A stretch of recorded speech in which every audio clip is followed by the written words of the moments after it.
Ajibala. Hi, Lizzie. Welcome to our KPMG Tax Hot Take podcast. Really excited to have you on this episode.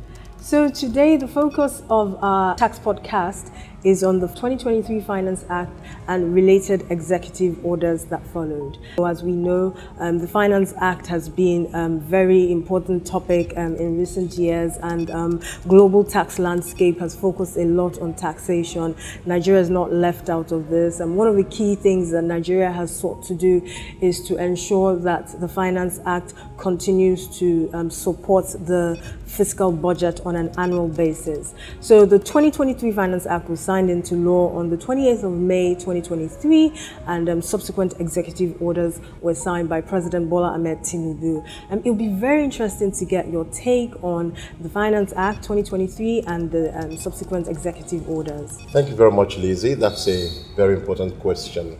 The Finance Act, I call it President Muhammadu Buhari's swan song, because that was his last hurrah as he was leaving office. That was his parting gift to Nigerians. Over the last 4 years, since 2019 at least, we have had a Finance Act every year as embodying the government's intentions around financing the budget for the year. And it was a significant improvement on the past because it reintroduced that culture into the Nigerian fiscal planning space. And credit must be given to the president. And by using Finance Acts every year, the government had incrementally improved the tax space to a point where we had seen introduction of technology into tax administration and increment in the tax yield from paltry sums 3 trillion, 4 trillion to where we are today, where the FRS is able to generate 11 trillion, 12 trillion as tax revenue in a year. So significant credit must be given to the president. And as is always the case with parting gifts, the Finance Act of 2023 contained many giveaways to taxpayers in Nigeria, clarifying areas where taxpayers had significant concern. For example, the deduction of capital losses against capital profits, which hitherto was impossible to do. That has been rectified by the Finance Act. There were instances where large corporations like power companies, gas companies were not able to completely utilize their capital allowances. That's been taken care of by the Finance Act. You also had a number of redundant, or what was thought to be redundant, tax incentives that were simply in the tax law and contributed to tax gaps in Nigeria. The rural investment allowance, for example, and those have been eliminated. So the Finance Act of 2023 followed the tradition of its predecessor Finance Acts to move the needle forward in terms of improving the tax landscape and making sure there was fiscal equity and transparency in the tax structure for Nigeria. Well, thanks. Excellent. It's great to see this sustained momentum with, the annual Finance Act and aligning our laws with global best practice. One of the key things that has now happened, obviously, is the variation of the commencement date of the Finance Act to 1st of September 2023. You've talked about some of the positive things in the Finance Act. At the same time, there's a lot of conversation and debate about the legal basis for the executive order. So what would be your take on that?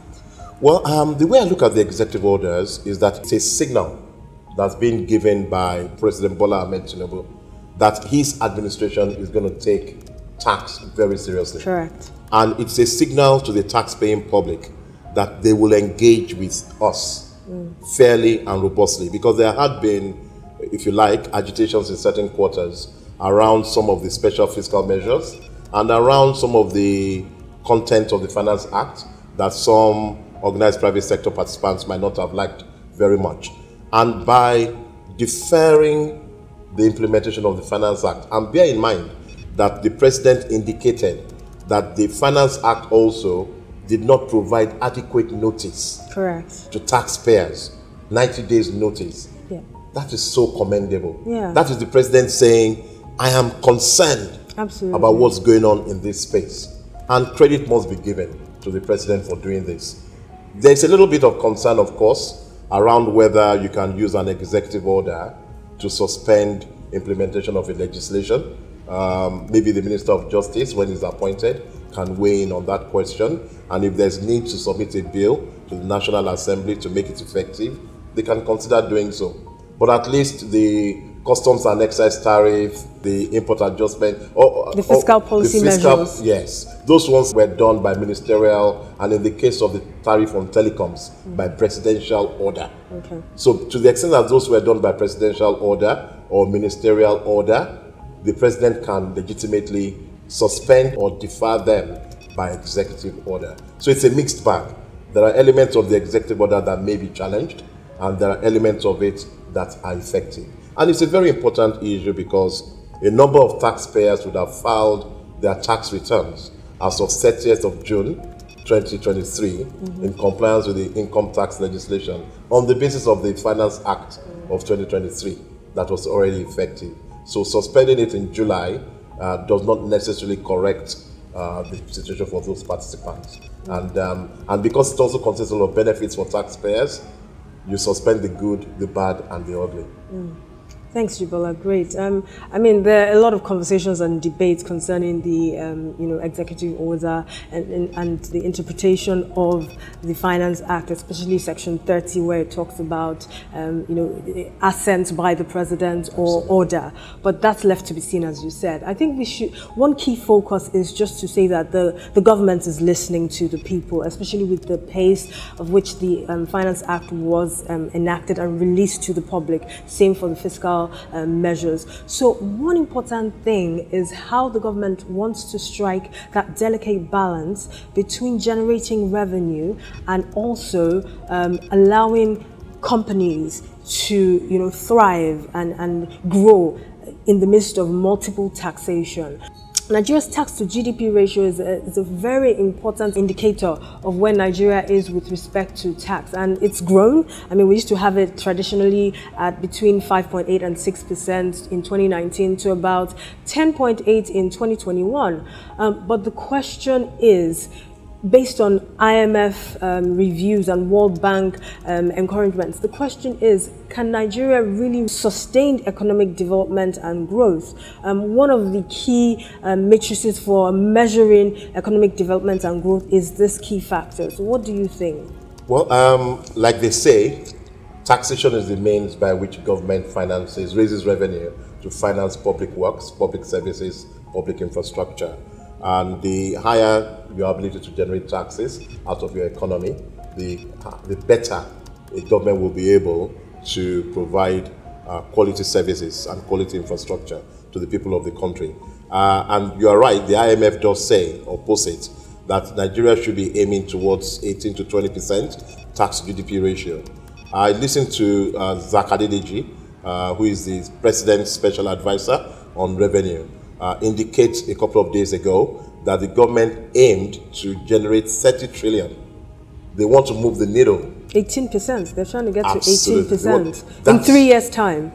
That's such an ambitious Do you think that's feasible? I loved hearing it. From 10.86. I loved hearing it. It's a signal. It is. That the government intends to take this extremely seriously. Now, if we were generating 30 trillion naira as internally generated revenue from taxes in Nigeria, would we be complaining about our debt overhang? We currently have a deficit of about 11 trillion naira. Correct. If we had 30 trillion, we wouldn't be worried about that. But I'll surprise you though.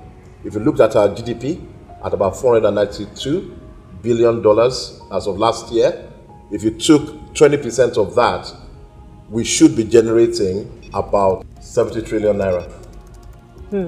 Now we're aiming for 30. So in other words, there's still a delta. There is a gap. There's more we can do. There is. But 30 would be such a gargantuan leap from where we're coming from. And so I tell you, if there was ever a time to take your tax affairs seriously as a Nigerian taxpayer, this is it. And I hope that not only the federal government, but the states can also key into the ambition of the federal government. And I hope that taxpayers can also come to the party and forge a winning partnership with the government of the federation, where the tax system is re-engineered to be fair, to be equitable, so that nobody is paying more than they should pay, but nobody is also paying less than they should be paying. If we were able to achieve that, we can achieve what Mr. Dideji and President Bola Ahmed Tinubu have set out for themselves and for Nigeria without anyone feeling or carrying more of the tax burden than they should do. Excellent, excellent, Ajibola. It's obvious that tax now has to be more inclusive. We have to look at everybody from the companies, in corporations, individuals, and also making sure that the more vulnerable are protected. And how can this be done? Is having that aligned tax framework. Obviously, we're seeing a lot happening at the international level too. The OECD is accelerating the pace of development. We've seen a lot happening with BEPS, Pillar 1 and 2. We've also seen a lot happening with the state governments as well. So it's very important that tax affairs of companies start to align and that tax is taking center stage of decision making and not just relegated to the background or an afterthought. Ajibola, what would be some of your parting comments to our listeners today on their tax affairs? Well, we should take tax seriously, but I'll add one more to your roundup there, which is the global trends. And one of the global trends, of course, is the accord being put in place through the climate change accords, sponsored also by the World Health Organization. And so you can see a proliferation of green taxes globally, and over 100 countries have adopted green taxes, Nigeria being one. Unfortunately, that was also suspended along with the Finance Act, but hopefully we'll see some kind of review of it so that Nigeria can then re-engage through how do we want to contribute, how do we want to participate in this global dialogue. But I say to you that this is an exciting time to be Nigerian. Let's see how this plays out. Let's engage with our tax advisors. Let's engage with our stakeholders. Let's create a tax system that works for Nigeria, that finances Nigeria, and that we can, and once we are then being financed, we can then hold those who are administering the funds, we can hold them accountable. Thank you. Great, very great comment, Ajibola. And a final question from me. So now that the relief or the tax deduction for premium on life insurance and annuity has been introduced in the Finance Act of 2023, would you be getting a life insurance now? That's been deferred till 1st of September 2023, so you should ask me again in September. I will. I'll come back for that. So thank you so much, Ajibola, for your time with us on this episode, and we look forward to hosting you again at another time. Thank you. Have a great day. Bye-bye for now.